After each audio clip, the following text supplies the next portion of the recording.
My name is Elena Marsh. That night, at the very restaurant I would later find out I partly owned, my husband stood up in front of 40 guests at our 10th wedding anniversary dinner and announced that Vanessa, his assistant 12 years younger than me, wearing a dress I recognized instantly because it used to hang in my own closet, was taking over my position at the company. My position. The division I had built from a two-person team into the largest revenue stream in the entire corporation. 12 years of my life. Nobody clapped. Nobody looked at me.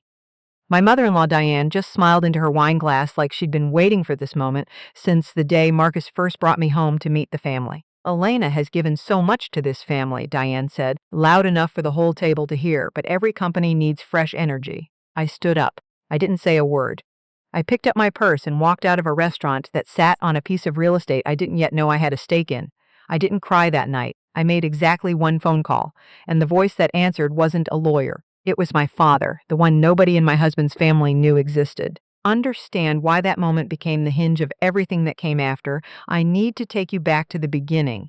Back to when I was a 22-year-old college graduate walking into the Marsh Whitfield Corporation headquarters with a resume in a manila folder and the naive belief that if I just worked hard enough, I'd eventually be seen for who I was. My mother raised me alone. She was a night shift ICU nurse in Cleveland, and for most of my childhood, everything I knew about my father came down to one line she repeated every time I asked, "He's not in the picture, honey."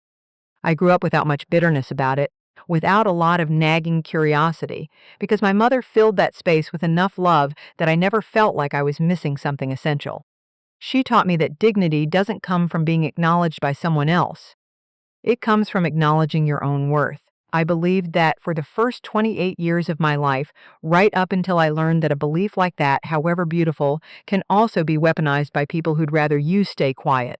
I met Marcus Whitfield when I was 24, right after I'd been hired as a junior supply chain analyst at the family business his grandfather had founded. He was one of the youngest VPs in the building, handsome, magnetic, and, what got me at the time, apparently the only person in that whole glass tower who actually listened when I spoke up in meetings, instead of talking over me because I was new, because I was a woman, because I didn't carry the Whitfield name. We started dating quietly, then not so quietly, and got married 3 years later. The wedding was held at the Whitfield family estate outside Greenwich, Connecticut, with over 300 guests, fewer than 20 of whom I actually knew. From the very first toast that evening, I could feel something off in the way his family looked at me. Not like I was about to become one of them, but like I was a temporary exception they were choosing, for now, to tolerate. Diane, Marcus's mother, was the kind of woman who dressed like she was perpetually about to be photographed, and who had a way of talking to you that made you feel evaluated even when she was technically complimenting you. In her toast at our wedding, she said, "I always knew Marcus would find the right woman when he was ready, and I hope Elena learns to fold herself into the traditions of this family." Nobody in that ballroom clocked it as a warning. I did. Marcus's father, Gerald, was quieter, the kind of man who sat at the head of the table during family dinners, saying little, watching everything. He was never outright cruel to me, but he never once stood between me and his wife's comments either. I think after decades of living under Diane's very decisive thumb, he'd learned that staying out of the crossfire was the only way to keep the peace in his own house. A lesson, ironically, his son inherited whole. First years of my marriage, I worked like my life depended on it. I didn't want anyone to have a single reason to say I'd been promoted because I was married into the Whitfield name. I volunteered for the hardest projects, the most impossible clients, the longest hours. I learned every contract clause, every shipping regulation, every detail of a supply chain that stretched across 7 countries. While my coworkers left the office at 6, I sat there rereading term sheets until my eyes burned because I genuinely believed competence would eventually be recognized. And for a while, it looked like it was. I got handed a small project with an electronics component supplier in Southeast Asia, a contract nobody in the company thought would ever amount to much. I spent 6 months renegotiating the entire pricing structure, building direct relationships with 3 manufacturing plants, and cutting shipping costs by almost 20% by restructuring the logistics routes. By the end of that year, that unremarkable little contract had become the foundation of a brand new division. One I was put in charge of, and one that, over the next 12 years, I turned into the single largest source of revenue in the entire corporation. But my results, however clearly they showed up in the financial reports, in the board meetings, in the quarterly earnings calls, never actually got acknowledged inside the house I came home to every night.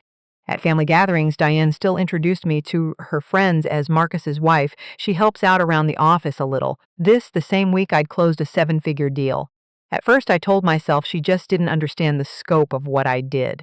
Slowly, I realized it wasn't a lack of understanding. It was a choice, because if I were acknowledged for what I'd actually built, I would stop being the daughter-in-law in their eyes. I would become a power player in my own right, and to a family that had grown very comfortable holding all the strings, that wasn't a source of pride.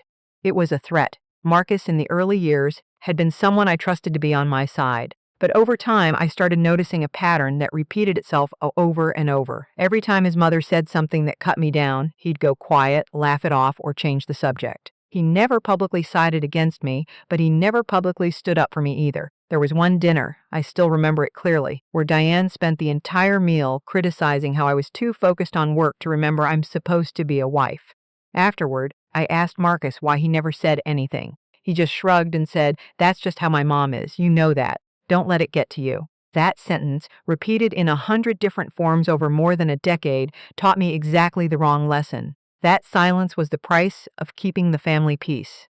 I learned to swallow every insult, every dismissive glance, every time I got quietly excluded from the important conversations at these parties, because I believed if I just kept proving myself through my work, respect would eventually follow. It never did. About 3 years before that anniversary dinner, I started noticing Marcus change. He worked later. He traveled without much notice. He grew distant in the small conversations that used to be the glue of our marriage. At first, I told myself it was just pressure. The company was expanding into European markets, and as executive VP, Marcus had more on his plate than ever. Vanessa Cole joined the company around that same time, hired on as Marcus's executive assistant. She was 28, a graduate of a well-known business school, sharp, confident, and something I only understood much later, someone Diane took a particular interest in from day one. Diane started inviting Vanessa to family events under the pretense of helping support Marcus's schedule, something that had never once happened with any of his previous assistants. I wasn't naive. I noticed the signs, texts Marcus quickly minimized when I walked into a room, weekend business trips that kept stretching longer than they should have, a growing coldness in our marriage that I couldn't quite name. But every time I tried to bring it up, he had a reasonable explanation ready, an urgent deadline, a difficult client who needed hand-holding. And I, someone who'd spent over a decade practicing the art of swallowing my own feelings to keep the peace, chose to believe him. Or maybe I chose not to look too closely because I was afraid of what the truth would require me to do. 6 months before that anniversary party, my mother passed away. She'd been quietly fighting her illness for months without telling me, not wanting me to worry, and it was only when things turned serious that I got the call from the hospital. I stayed by her side through her final days, holding her hand in that quiet hospital room, and it was during those days that she told me a story she'd kept to herself for 28 years. "Alina," she said, her voice thin but clear, "I owe you a truth I should have told you a long time ago." She told me about a man named Richard Kessler, someone she'd fallen deeply in love with when she was young, before she understood what family he came from. A powerful, wealthy family behind one of the largest private investment and logistics holding companies in the country. When she found out she was pregnant, things between them fell apart, not because Richard didn't want to take responsibility, but because his father, a stern, controlling man who ran the family like a fiefdom, had intervened, treating my mother as a liability to the family's reputation and assets. My mother, with the pride that defined her, walked away, taking me with her, and never reached out again. She didn't want me growing up in a family that saw her as something shameful to be managed and hidden. "I don't regret the choice I made," she said, gripping my hand. "But I regret letting you grow up without knowing that no matter how the world treats you, you always had somewhere else you could belong if you ever wanted to find it." She handed me an old envelope. Inside was an address, a name, and a faded photograph of my mother as a young woman standing next to a tall man with a warm smile and eyes. I noticed immediately, identical to the ones I saw in the mirror every morning. I didn't open that envelope right away. I put it in a drawer along with the grief of losing her and went back to my life, because at the time, I had no idea I'd need it more than anything else in the world just a few months later. In the months after my mother died, I threw myself into work harder than ever, maybe as a way to outrun the grief, or maybe because work was the one thing that still made me feel like I had some control over a life that was quietly slipping away from me. My division had just landed the largest contract in its history with a global retail conglomerate, a deal I'd spent 18 months negotiating. At the quarterly board meeting, I presented the results to the full board, and for the first time in years, I felt a flicker of hope that maybe finally my contribution would be seen for what it actually was. Gerald, Marcus's father, nodded approvingly after my presentation. "This is exactly why Elena's division drives more profit than any other in this company," he said in front of the entire board. But right after that meeting, walking past Diane's office, I overheard her on the phone with someone. "She works hard, I'll give her that," she was saying, "but hard work doesn't mean she owns that seat forever. This company needs a different image for the future, younger, more in line with the brand we're building." I froze outside the door, my heart pounding. I didn't know who she was talking to, but I knew one thing for certain. She was talking about me, and she had a plan to replace me. I didn't tell anyone what I'd overheard that day, not even Marcus. I told myself maybe I'd misunderstood, maybe she was talking about some other project, some other employee. I wanted to believe that because the truth was too painful to sit with. But over the following weeks, I started noticing Vanessa showing up in more and more meetings that had nothing to do with her role as an assistant. Strategy sessions, budget discussions for my own division. I started getting quietly cut out of important emails, decisions that used to always include me. I tried talking to Marcus about it one night, the two of us sitting in the living room after another silent dinner. "I feel like I'm getting shut out of decisions in my own division," I said, keeping my voice as steady as I could. He didn't look at me directly.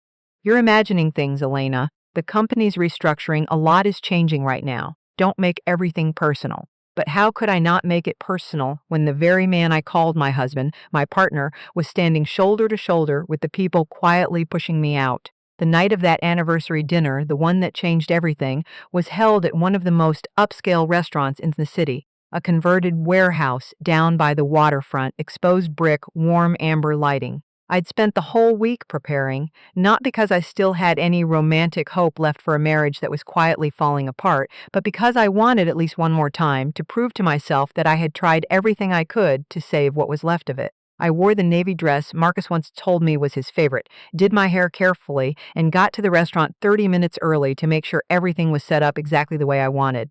40 guests, board members, key business partners, and, of course, the entire Whitfield family trickled in one by one, each carrying a gift, a toast, a polite smile. Diane arrived in a silver gown dripping with jewelry, and from the moment she walked in, there was something different about her. A kind of buoyant confidence I couldn't quite place at the time. Gerald came in with her, quieter than usual, and I noticed him avoiding my eyes every time I tried to catch his attention. The dinner started like any other. Toasts, old stories being retold, polite laughter echoing around the room.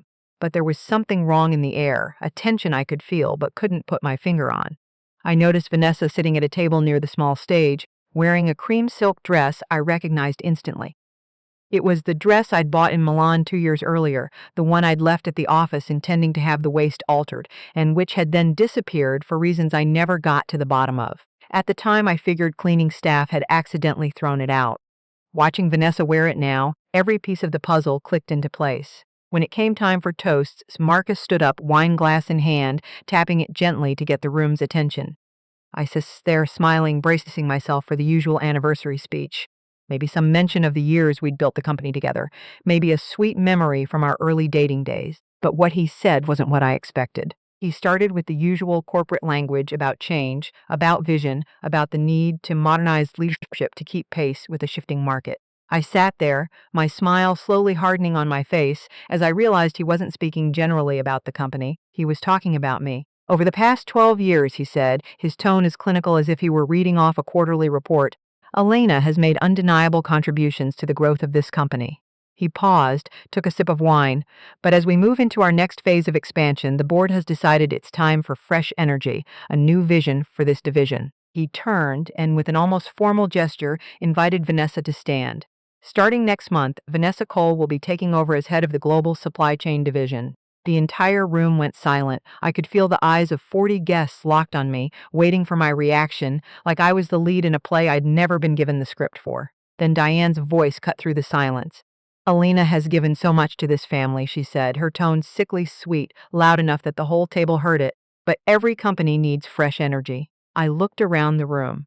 At the faces of people I'd once considered colleagues, partners, family. Not one person spoke up. Not one person stood beside me. Gerald stared down at his plate, avoiding my eyes. Board members I'd worked alongside for years, people who'd praised my division in meeting after meeting, just sat there quietly sipping their wine, too intimidated by the Whitfield name to say a word. I felt fury rise up in my chest, but at the same time, a strange calm started settling in underneath it. A feeling I'd only later understand was the exact moment I stopped needing anyone else's approval and started granting it to myself. I stood up, slowly, carefully setting my napkin down on the table. I didn't scream, I didn't cry, I didn't give anyone in that room the dramatic scene they were probably hoping for so they'd have something to gossip about later. I just stood there, looked Marcus dead in the eye, and said, my voice calmer than I expected, "Congratulations, Marcus. Looks like you planned this evening more carefully than I gave you credit for." Then I turned, picked up my purse, and walked out of the restaurant, leaving behind a rising murmur in the dining room, leaving Marcus standing there, still holding his wine glass, leaving Vanessa's triumphant little smile starting to falter as she realized I wasn't going to fall apart the way she'd probably pictured. I drove home in silence, no radio, no calls to anyone. I needed time to let the anger, the pain, the humiliation settle before I could think clearly. When I got home, I made myself a cup of tea, sat down in the armchair in my study, and stared out the window into the quiet dark. And that's when I remembered the envelope. I stood up, walked into the bedroom, opened the nightstand drawer where I'd kept it hidden for 6 months without ever daring to open it. I picked it up, felt its weight in my hands. Not the physical weight, but the weight of a truth I'd been avoiding. I opened it. Inside was the paper with the address, a name, Richard Kessler, and the faded photo my mother had given me in her final days. I looked at the eyes in that photograph, eyes identical to mine, and for the first time in my life I felt a powerful curiosity mixed with fear. Curious about this man, about a family I'd never known, and afraid that maybe, once again, I'd be rejected, treated as something shameful to be kept hidden. But that night, after everything that had happened at that dinner, I realized I had nothing left to lose. I'd spent 12 years trying to prove my worth to a family that had never really wanted to see it. It was time to find out whether there was some other bloodline, some other family willing to see me for exactly who I was. I picked up my phone, found the number written on the paper, an office number, probably old, probably disconnected by now. I sat there, my finger hovering over the screen, hesitating for almost 15 minutes before I finally hit call. It rang 3 times before someone picked up. "Kessler Holdings, how may I direct your call?" a professional-sounding woman answered. I took a deep breath. "I need to reach Richard Kessler. This is a personal matter. Please tell him the caller is Sarah Marsh's daughter." There was a short silence on the other end, like the assistant wasn't quite sure how to handle this unusual request. "Please hold for a moment," she said. I sat there, my heart pounding, waiting through a silence that felt endless, and then a deep male voice, tinged with something almost trembling, came on the line. "Sarah?" he said, hope and confusion tangled together in his voice. "No," I said, feeling my throat tighten. "I'm Elena, Sarah's daughter. My mother, she passed away 6 months ago. Before she died, she told me about you." There was a long silence, long enough that I thought the call had dropped. Then I heard him let out a breath that carried 28 years of regret in it. "I looked for Sarah for years," he said, his voice cracking. "But she disappeared completely, and I respected her decision, even though it hurt me every single day. I didn't know she'd had a child, my child." I gave him a brief version of my life. My mother, my career, my marriage quietly falling apart, and what had happened just hours earlier at the anniversary dinner. I hadn't planned on telling him everything on that first call, but there was something in his voice, a sincerity I hadn't felt from my husband's family in over a decade, that made me open up. "Elena," he said, after listening to my story in silence, "I can't undo 28 years. I can't ask you to see me as a father overnight. But I want you to know that from this moment forward, you're not alone. And if you ever need anything, support, advice, or just someone to listen, I'm here." I didn't sleep that night. I lay in bed staring at the ceiling, and for the first time in years I felt a small flicker of hope. Not hope that my marriage could be saved, but hope that maybe finally I would find somewhere I truly belonged. The next morning, I woke up with a new kind of resolve. I didn't call Marcus, didn't text him asking why he'd done this to me in front of everyone. Instead, I showered, put on my most severe business suit, and drove to the office like it was any other day. because I knew that if I wanted to take back control of my life, I had to start by keeping my composure, giving nothing away to the people who were probably waiting to see me crumble. When I walked into the office, the air was noticeably tense. Coworkers glanced at me and quickly looked away, and it was clear the news of what had happened at the dinner had already made its way around the whole company overnight. I held my head up, walked straight to my office, closed the door, and got to work as if nothing unusual was happening. But underneath, my mind was racing at a speed I'd never experienced. I started replaying every contract I'd signed over the past 12 years, every client relationship I'd built from scratch, every clause in my own employment agreement I'd never bothered to fully read because I'd trusted the family I'd married into too much. I called an old law school friend of mine, David Chen, an employment and intellectual property attorney at an independent law firm with zero ties to Marsh Whitfield. I met him for lunch that same day at a small cafe far from headquarters, somewhere no one would recognize me. "I need you to go through my entire employment contract," I told David, sliding a thick folder across the table. "And I need you to help me figure out legally who the client relationships I've built, the contracts I've personally negotiated, actually belong to, the company or me personally, since I'm the one who built them." David frowned, flipping through the pages. "What happened, Elena?" I gave him the short version, and he listened with a face that got more serious by the minute. "Okay," he said finally. "I'll need a week to go through everything carefully.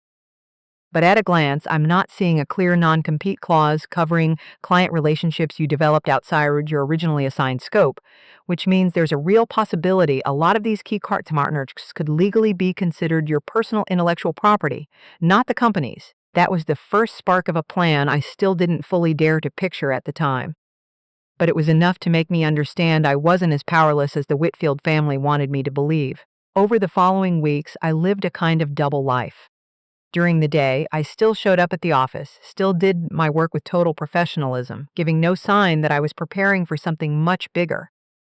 I even helped Vanessa through the transition period, politely and professionally answering her questions, not because I forgave of her, but because I understood every interaction was a chance for me to observe, to understand more clearly what was actually happening inside the division I'd spent so long building. At night, after Marcus, who by then barely came home at all, using the company needs stability during this transition as his excuse, left the house we used to share, I sat down with David, going through page after page of contracts, agreements, building a complete picture of what actually belonged to me. At the same time, I started meeting more regularly with Richard, my father. Our first meeting took place at a quiet restaurant where he arrived 30 minutes early, maybe out of nerves, maybe out of eagerness.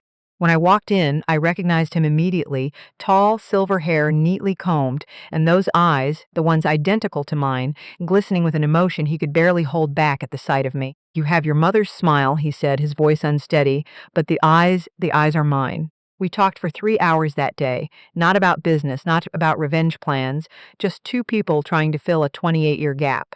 He told me about the Kessler family, about how he'd fought his own father, the founder of Kessler Holdings, a stern man who valued the family's reputation above everything else, to keep looking for my mother, even though in the end he'd failed. "I got married once, years later," he said, "but there were no children, and it ended amicably after 8 years. I never had a real family of my own until today." He looked at me, his eyes carrying something close to fear of rejection. "I don't expect you to see me as a father right away, but I hope in time we can build something." I was moved by his sincerity, but I was also practical enough to understand that emotion and strategy are two different things, and I needed to be careful not to let my longing to belong somewhere cloud the clarity I needed during this stage. About a month after that first meeting, over dinner at his house, Richard asked me a question that I'd later recognize as the single most important turning point in this entire story. "Alina," he said, setting down his glass, looking me straight in the eye, "what do you actually want, revenge or leverage?" I sat in silence for a long moment, thinking it over. "I don't know," I admitted. "I just know I don't want to keep being someone whose fate gets decided by other people anymore." He nodded, like that was exactly the answer he'd been expecting. "Revenge is an emotion," he said. "It can bring you instant satisfaction, but doesn't build anything that lasts. Leverage, on the other hand, is power. It's a tool that lets you reshape the future on your own terms instead of having it forced on you by someone else." He told me that over the years, Kessler Holdings had quietly invested in and held stakes in a number of logistics and supply chain companies across the country, including, ironically a regional shipping company that served as the primary logistics provider for nearly 60% of Marsh Whitfield's entire operation. I didn't know that until I started looking into the company you work for after you told me what happened, he said. But once I discovered that overlap, I realized there was a way for you to take back your standing, not through tears, not through a loud public confrontation, but through exactly what you'd already built over the past 12 years. Over the following weeks, I worked closely with David and Richard's legal team to build a complete picture. David finished his review of my employment contract, confirming that most of the key client relationships I'd built, including 3 manufacturing plants in Southeast Asia, and most critically, the regional shipping company Kessler Holdings held a controlling stake in, had separate agreements signed directly under my name as the negotiating representative, with no clear exclusivity clause tying them permanently to Marsh Whitfield. At the same time, I quietly began documenting, legally, through work emails and files I had access to as the division head, evidence of every agreement, every negotiation, every contract carrying my name. I did this openly, transparently, as part of the handover process I was still supposedly conducting for Vanessa's benefit, which unintentionally became the perfect cover for me to compile and confirm the full scope of everything I'd built. During this period, I also had to face challenges that were painfully personal. Marxist, though he'd already publicly replaced me at work with Vanessa, still hadn't formally brought up divorce. There were nights he came home late, a strange perfume clinging to his shirt, and when I asked, he'd either go quiet or offer vague, roundabout excuses. I stopped arguing with him. I realized arguing was just burning energy I needed to save for more important things. Diane, meanwhile, seemed to be savoring her new position. She started openly bringing Vanessa to family social events, introducing her as the company's rising star, while completely ignoring my presence, even though I was, on paper, still her daughter-in-law and still working at the company through the transition period. There was one fundraising gala I was forced to attend for work reasons where she said, loudly enough for me to hear, to a group of guests, "Sometimes, for a company to grow, you have to know when to let old values make room for new vision." I stood there, gripping my wine glass, feeling that familiar rage bubble up. But this time, instead of letting it take over, I took a deep breath, smiled politely, and walked away. Because I knew that in just a few more weeks I wouldn't have to stand there and take this anymore. The major turning point came at the end of the 3rd month after that fateful dinner, when Richard invited me to his office to discuss an important decision. He sat behind his dark walnut desk, his expression serious but warm. "Alina," he said, "I've thought about this very carefully. Kessler Holdings currently holds 45% of Meridian Logistics, the shipping company handling nearly 60% of Marsh Whitfield's operations. I want to transfer my controlling stake in that company to you." I froze. "Dad, I can't accept a gift that big." "This isn't a gift," he said, his tone firm. "This is proper recognition for what you built yourself. It was you, through your direct negotiations over the past 12 years, who kept Meridian Logistics in a stable, profitable partnership with Whitfield. You created that value. I'm simply putting control of it into the hands of the person who actually earned it." He explained that legally, as the new controlling shareholder of Meridian Logistics, I would have the right to renegotiate the entire supply agreement with Marsh Whitfield, including terms related to terminating a negotiating partner without just cause, which ironically was exactly what had happened to me. "This isn't about destroying Marcus's company," Richard added, as if reading the hesitation on my face. "That company employs thousands of innocent people who depend on it.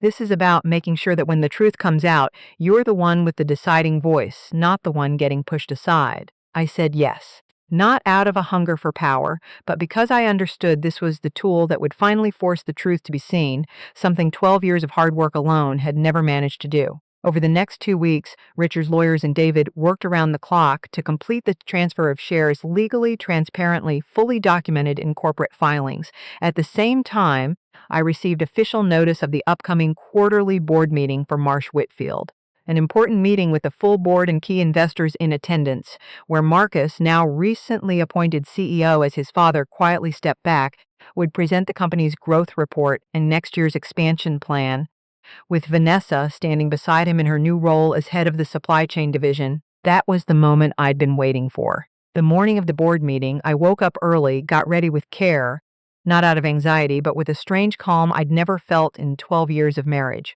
I put on my most serious charcoal suit, pulled my hair back neatly, and looked in the mirror, seeing a version of myself I'd forgotten existed. A confident woman who didn't need anyone's approval to know her own worth. Richard offered to come with me.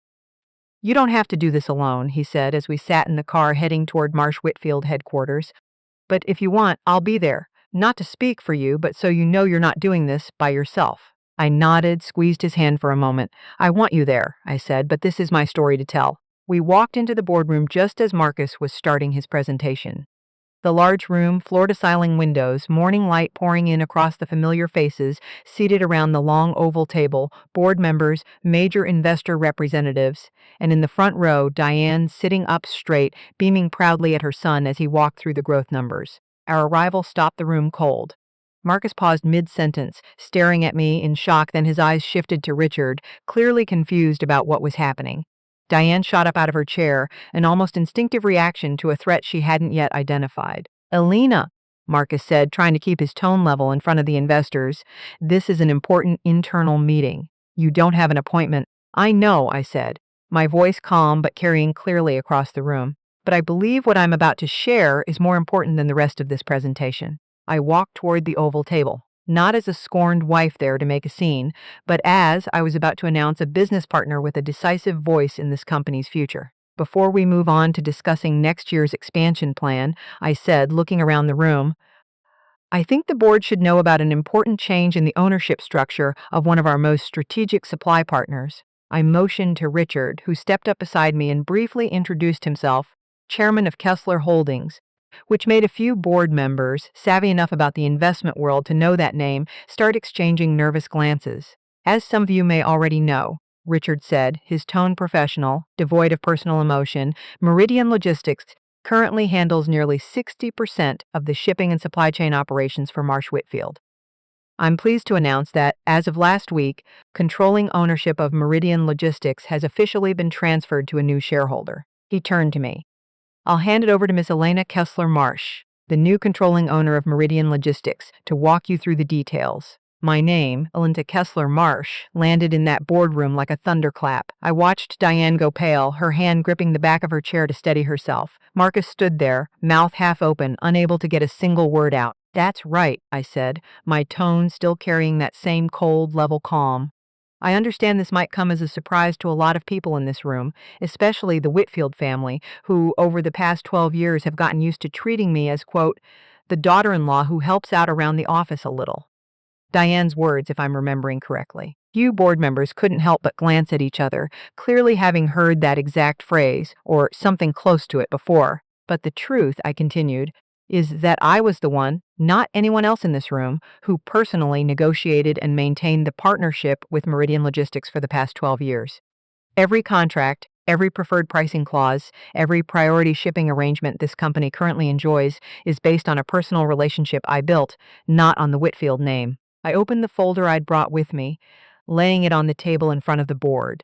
"These are copies of the original agreements, signed directly under my name as an independent negotiating representative, with no permanent exclusivities clause tying them to Whitfield. That means, as the new controlling shareholder of Meridian Logistics, I have full authority to decide whether to renew, adjust, or terminate the current preferred terms." I looked Marcus straight in the eye. "Including the clause that allows a company to terminate a negotiating partner's role without just cause, without advance notice, and without the slightest respect for what that person contributed. A clause I imagine you're all very familiar with by now, since I was on the receiving end of it 3 months ago in front of 40 guests at my own 10th wedding anniversary dinner." The room fell into absolute silence. I could hear the wall clock ticking, the sound of someone's shallow, uneven breathing somewhere at the table. Gerald, Marcus's father, who had stayed quiet at the far end of the table until now, slowly stood up. "Elena," he said, his tone serious but not hostile, "I want to say that, personally, I didn't approve of how things went down at that dinner. But we can settle this privately, we don't need to." "No, Gerald." I cut in, my tone still respectful but firm. "I spent 12 years settling things privately, quietly, because I believed that was the right way to keep peace in the family. The result was that I got publicly humiliated in front of 40 guests, replaced by someone I have every reason to believe was involved with my husband, and called an old value by my own mother-in-law that needed replacing. I think it's time the truth came out just as publicly as that humiliation was delivered." Diane, who'd been silent this whole time, found her voice again, though it shook. Whether from fury or fear, I couldn't tell, probably both. "This is extortion," she said, her voice rising. "You're trying to destroy the company my family built over 3 generations just because your ego got bruised." I turned to look at her, and for the first time in 12 years, I felt completely unafraid of her. "No, Diane," I said, my tone even but sharp. "I'm not trying to destroy anything. I'm protecting the value I created after it was taken from me without even the bare minimum of respect. If you consider that extortion, maybe you should ask yourself why the truth scares you this much." I turned to the board members, sitting in silence, clearly still processing everything that had just been revealed. "I have no intention of using my new position for personal revenge or to tear down a company that provides thousands of jobs to innocent people. But I will be requesting a renegotiation of the entire supply contract between Meridian Logistics and Marsh Whitfield with fairer, more transparent terms, and I'll be requesting an independent internal investigation into the decision-making process that led to the termination of my role in the division I built." I closed the folder. "I'll give the board time to discuss this privately. My attorney will be in touch to schedule follow-up meetings this week." I turned to leave, then paused, turning back to look at Marcus one last time. "Oh, and Marcus," I said, "the dress Vanessa wore to our anniversary dinner, the cream one I bought in Milan, you don't need to ask her where she got it. You already know exactly how it disappeared from my office." I walked out of that boardroom, Richard following behind me, leaving a room drowning in heavy silence and a story that, within hours, had already started spreading through the company, and soon after, through the whole industry. The days that followed that meeting were a genuine storm. News of the Meridian Logistics share transfer and my connection to Kessler Holdings spread quickly, not just internally but into the business press. A few trade publications ran short pieces about the unexpected development in Marsh Whitfield's key strategic partnership, though I was careful not to reveal any personal details about my collapsing marriage. I didn't want to turn my personal pain into a public spectacle. I just wanted the truth about the value of my work to be recognized for what it was. Marsh Whitfield's board, facing the risk of losing their most critical logistics partnership, quickly convened an emergency meeting without Marcus or Diane present. They reached out directly to David, my attorney, to propose formal negotiations. Over the next 2 weeks, I sat at the negotiating table, not as a betrayed wife, but as a business partner representing Meridian Logistics interests. I negotiated new contract terms, fairer, more transparent, with clear protections for both sides, and most importantly, a clause requiring the company to conduct an independent review of its internal personnel practices and business ethics, in light of what had happened to me. Gerald, who seemed to have been quietly watching everything unfold with a growing sense of guilt, reached out to me directly to request a private meeting without his wife or son present. We met at a quiet coffee shop where he, for the first time in the 12 years I'd known him, actually opened up. "Elena," he said, his hand trembling slightly around his coffee cup, "I owe you an apology I should have given you a long time ago." Told me about how he'd spent 35 years of marriage living in Diane's very decisive shadow, how he'd learned the habit of staying quiet to avoid conflict, the same habit Marcus had learned from him. "I watched you work harder than anyone in this company for 12 years, he said. "I watched how my wife and my son treated you. And I chose silence because silence was easier than confrontation.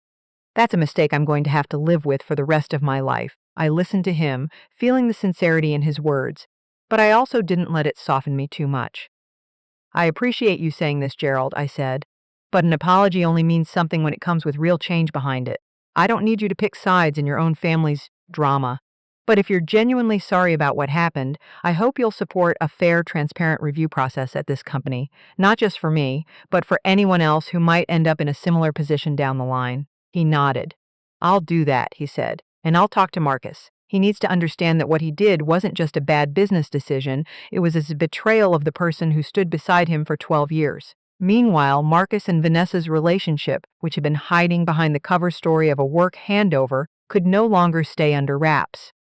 With mounting pressure from the board, from the press, and from the company's own internal rumor mill, the truth about their affair came out quickly.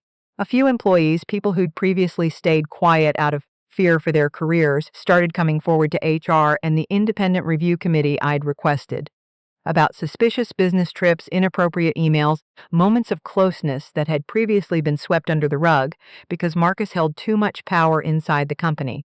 Vanessa, facing pressure from both the board and internal opinion, resigned just 3 weeks after that fateful meeting. She left quietly, without any public statement, though I heard she'd moved to another city, trying to rebuild her career from scratch. Marcus, meanwhile, faced a serious internal investigation into abuse of power in personnel decisions based on a personal relationship, a serious violation of the very business ethics policy his own family's company had put in place, though he wasn't criminally charged. After all, there was no clear illegal conduct beyond the moral betrayal of his marriage and the unfairness in how he'd handled personnel.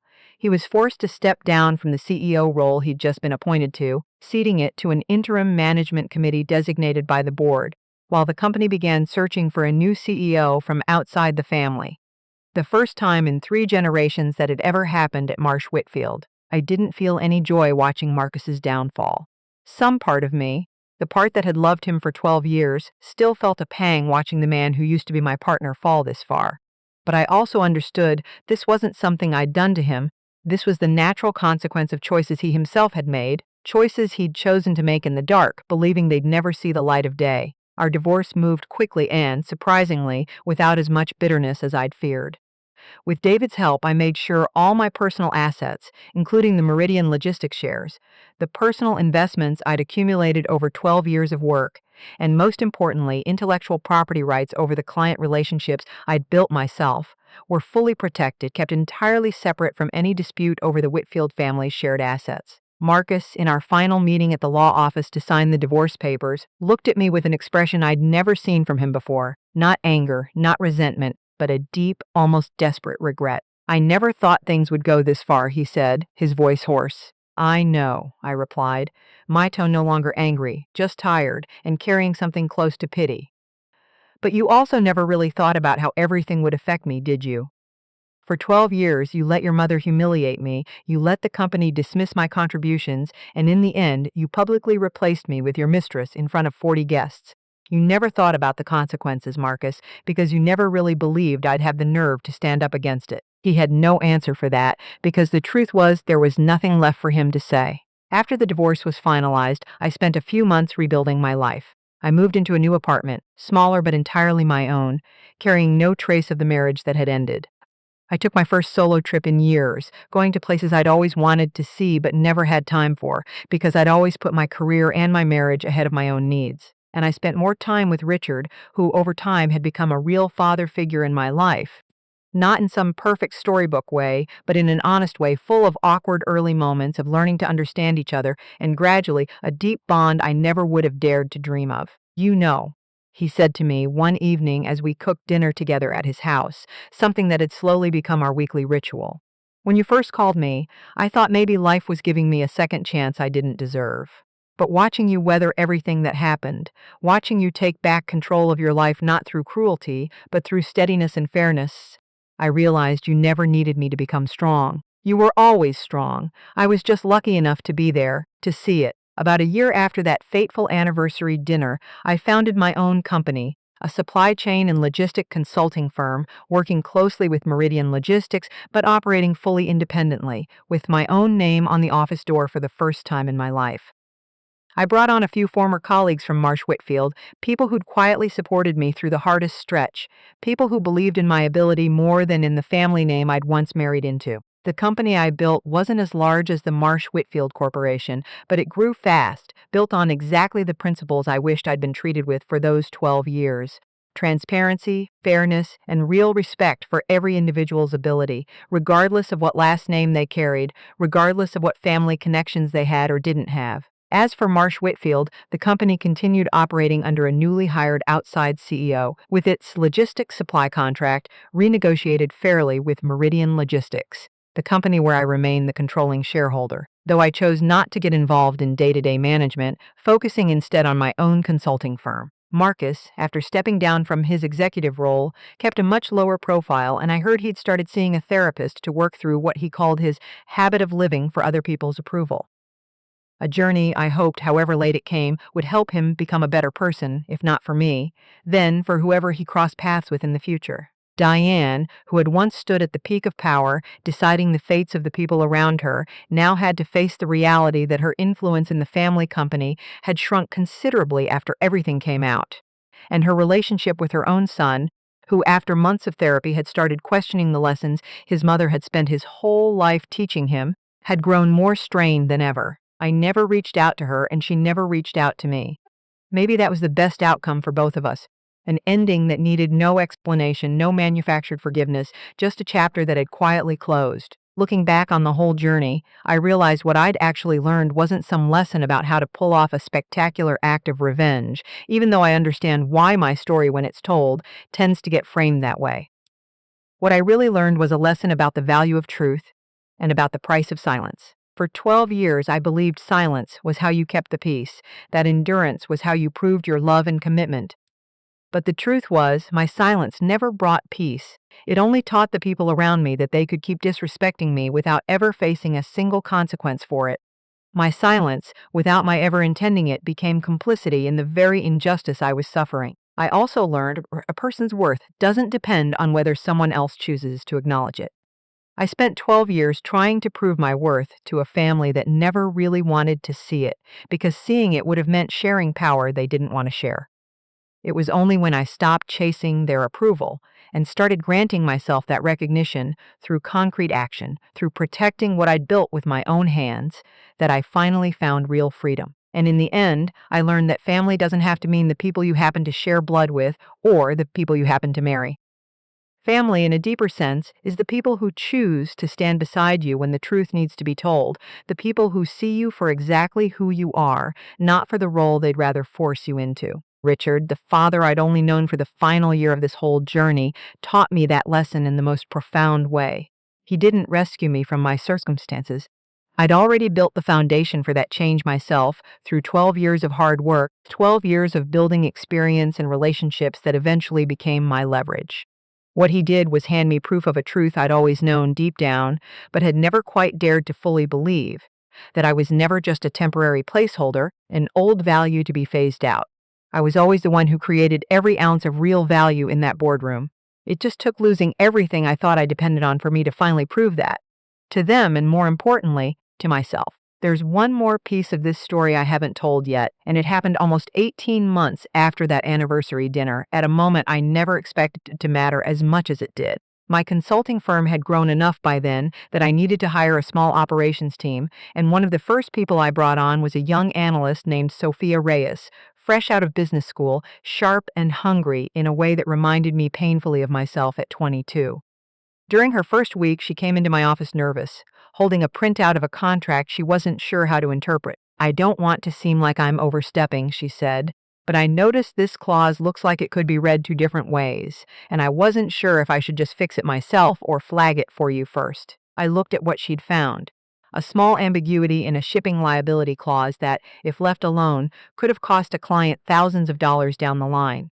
It was exactly the kind of detail most people would have missed or noticed and stayed quiet about out of fear of looking presumptuous. "You did exactly the right thing," I told her. "Always flag it. I'd rather have 5 people double-checking the same clause than one person assuming someone else already caught it." I watched something shift in her face, relief but also a kind of quiet permission she hadn't expected to receive. And it struck me, watching her, how much of what had happened to me over those 12 years came down to never having had a single person in a position of power tell me that my instincts were worth trusting. I made a decision that day, one I've kept ever since. Every person on my team gets told, explicitly and often, that their judgment matters, that flagging a concern is never overstepping. It became one of the founding principles of the company, written into our onboarding materials, not as a slogan, but as a promise I intended to actually keep. Sophia stayed with the company for the next 2 years, and I watched her grow the same way I once grew, except this time in an environment that actually saw her. Around that same period, I got a call I wasn't expecting. It was Gerald. "I know it's been a while," he said, "and I know I don't have the right to ask you for anything. But I wanted you to hear this from me directly, before you heard it secondhand." He told me Diane had been diagnosed with an early stage but serious health condition, and that the family, what was left of it functioning as a family, was going through a difficult stretch. He wasn't calling to ask me to reconcile with her, he said. He was calling because he thought I deserved to know, given everything that had connected our lives for over a decade, rather than stumbling onto the news through some industry grapevine. I sat with that for a long moment after we hung up. I want to be honest about what I felt. It wasn't warmth, and it wasn't the vindictive satisfaction some people might expect either. It was something quieter and more complicated, the recognition that even people who have hurt you deeply remain, underneath everything, just people, capable of frailty, capable of fear. I didn't reach out to Diane. I didn't feel obligated to, and I don't think doing so would have been honest. But I sent Gerald a short note thanking him for telling me himself and wishing them both well through a hard season. That was the full extent of it, and I think that was the right amount. Not cold, but not a door reopening either. Some relationships end not with reconciliation, but with a clean, respectful closing of the book, and I've come to believe that's not a failure. Sometimes it's the healthiest possible outcome. Marcus and I settled into an entirely businesslike, almost unremarkable rhythm after the divorce, at least as far as the professional overlap between Meridian Logistics and Marsh Whitfield required. We were never friends again, but we were never enemies either. Just two people whose lives had once been deeply intertwined and were now deliberately and carefully running on separate tracks. He remarried 2 years after our divorce to a woman named Kate who worked outside the corporate world entirely as a high school biology teacher. I met her exactly once at a mutual acquaintance's fundraiser, and she seemed steady in a way that made me hope, genuinely, that whatever Marcus had learned in therapy had actually taken root. As for me, people sometimes ask, usually delicately, whether I ever dated again, whether there's someone new in my life. The honest answer is that I did eventually, though it took longer than most people expect because I needed those first couple of years to rebuild a version of myself that didn't define her worth by anyone else's approval. Not a husband's, not a mother-in-law's, not even, eventually, my father's. Richard, to his credit, never once pushed. He simply kept showing up, week after week, at those Sunday dinners we'd started, letting the relationship become whatever it was going to become on its own timeline. 3 years after that anniversary dinner, on the same week in fact, though I didn't plan it that way, I stood in front of my own company's staff, by then almost 40 employees, more than the number of guests who'd once sat silently in that restaurant watching me get erased from my own life, and gave a short speech at our first annual company retreat. I didn't mention Marcus by name. I didn't mention Diane, or Vanessa, or the dress, or the boardroom. I simply told them the only thing I actually wanted them to remember. The measure of a good workplace, I said, isn't whether it avoids conflict. It's whether the people in the room feel safe enough to tell the truth out loud and confident enough that when they do, someone will actually listen. That, more than the shares, more than the contracts, more than the boardroom reveal that people still occasionally bring up when they hear this story secondhand, is the part I hope stays with anyone who hears it, not the moment I proved them wrong. The 12 years before that, when I let myself believe silence was love, and the choice I made, the day I finally stopped believing it. I think about my mother often, especially in the quiet moments after the noise of building a company has died down for the evening. She gave me an envelope she could have just as easily thrown away, a truth she could have taken to her grave to protect me from more disappointment, more rejection. Instead, she trusted me with it, even from her hospital bed, even in her final days, because she understood something I wouldn't fully understand myself until months later. That the truth, however late it arrives, however inconvenient it is to the people who'd rather keep it buried, is always worth more than the peace that comes from hiding it. That's the whole of it. Not a story about revenge in the end, no matter how satisfying that boardroom scene might sound when it's retold. A story about a woman who spent 12 years mistaking signs for strength, and who finally learned at 36 years old that the strongest thing she ever did was simply refuse to stay quiet one more time.